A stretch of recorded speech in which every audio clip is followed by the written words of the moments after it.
Écoutez, tout le monde peut comprendre, hein, même sans avoir un diplôme d'économie, que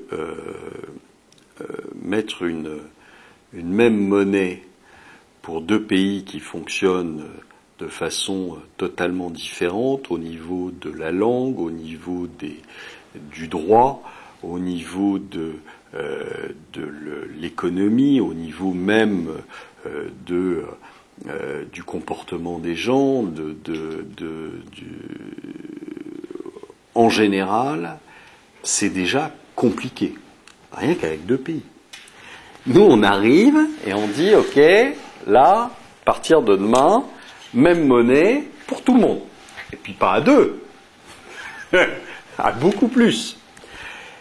Avec des pays qui se tapent sur la gueule depuis 100 ans, qui n'ont pas la même langue, qui n'ont pas le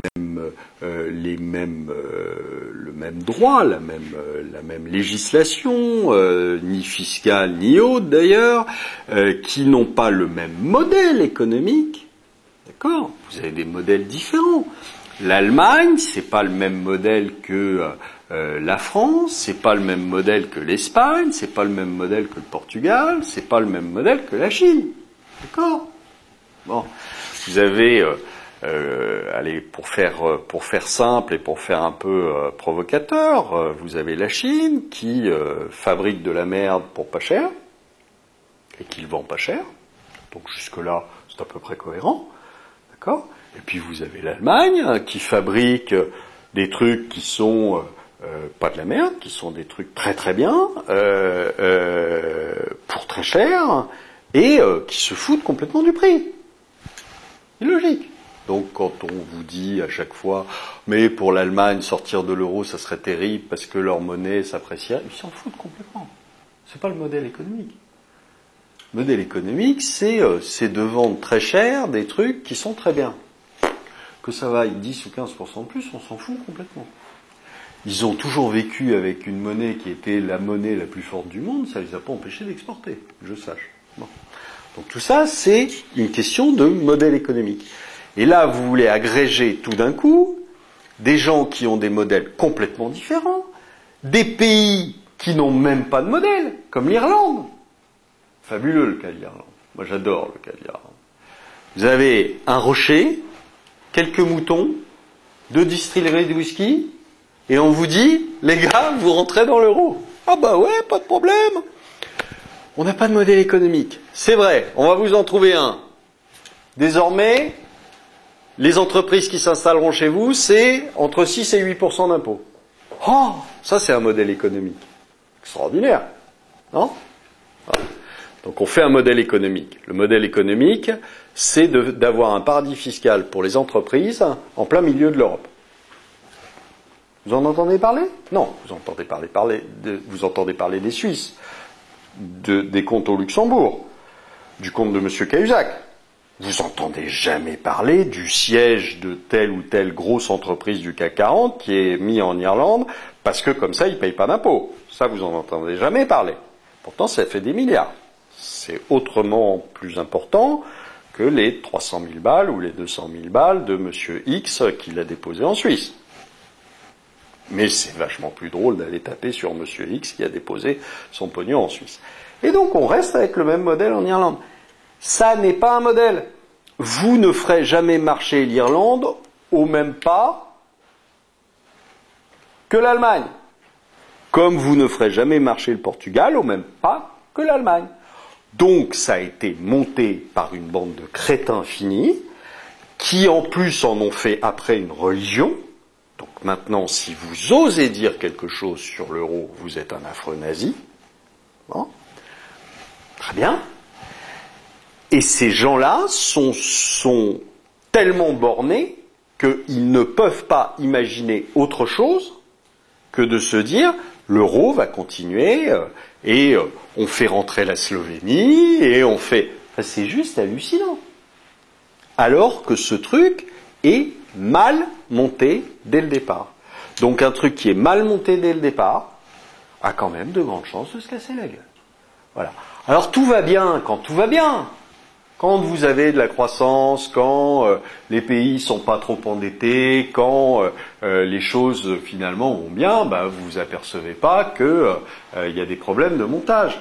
Hein, vous connaissez le truc, c'est quand la mer se retire qu'on voit ceux qui ont un maillot de bain. Bon, bah voilà, c'est la même chose. C'est la mer est en train de se retirer, et là vous voyez ceux qui n'ont pas de maillot de bain, les Irlandais, les Portugais, les Grecs, les Espagnols, les Italiens, les Français. Faut pas s'oublier quand même. On n'a pas de maillot de bain. Voilà. Et donc, et à ce moment-là, vous avez des gens qui continuent à dire, mais si, ils ont un maillot de bain. Bah non, si. Bon, ok, si tu veux, pourquoi pas.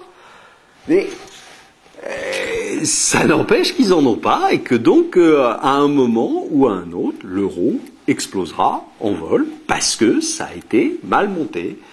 Voilà, c'est tout. Et tant qu'on n'aura pas compris ça, ben on pourra toujours dire mais non, la crise en Europe est non, elle n'est pas résolue, elle est toujours la même chose. Vous avez toujours autant de dettes, vous avez toujours des pays qui sont à la ramasse, vous avez toujours des pays qui se sont gourés de modèles comme l'Espagne, vous avez toujours voilà, et vous avez toujours des pays qui foutent rien comme la France et qui continueront à avoir une dette qui va continuer à augmenter et que voilà, et à un moment, les choses sauteront parce que c'est quelque chose qui ne peut pas tenir parce que ça a été mal créé, mal monté. Il y a une faute originelle. Voilà. D'abord, quand vous faites un truc aussi complexe que ça, vous le faites à deux.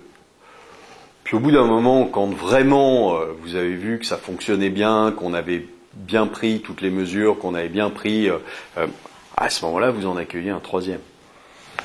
Et puis au bout de quelques années, peut-être un quatrième. Mais vous faites pas, j'en prends 15 d'un coup, et puis je rigole. Non, ça marche pas. Et la deuxième chose, c'est, est-ce qu'on pourrait pas imaginer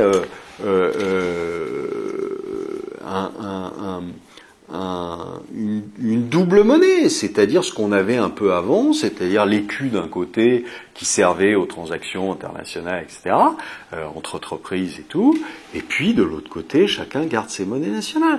Pour l'instant, je sais pas ce qui est le mieux, j'ai pas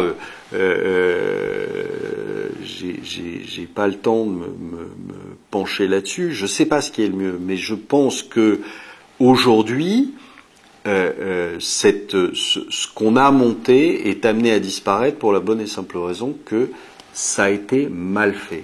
Quand vous montez un immeuble et que vous n'avez pas de fondation, vous savez qu'au premier tremblement de terre, il va se casser la gueule. Et ben là, il va se casser la gueule. Alors maintenant, on peut toujours continuer à traiter de nazis tous les gens qui pensent autrement. On peut toujours continuer à dire que non, il se passe rien, la vie est belle. Non, ça se passe mal. On a des pays qui sont en train de crever de ça, la Grèce, l'Espagne, etc.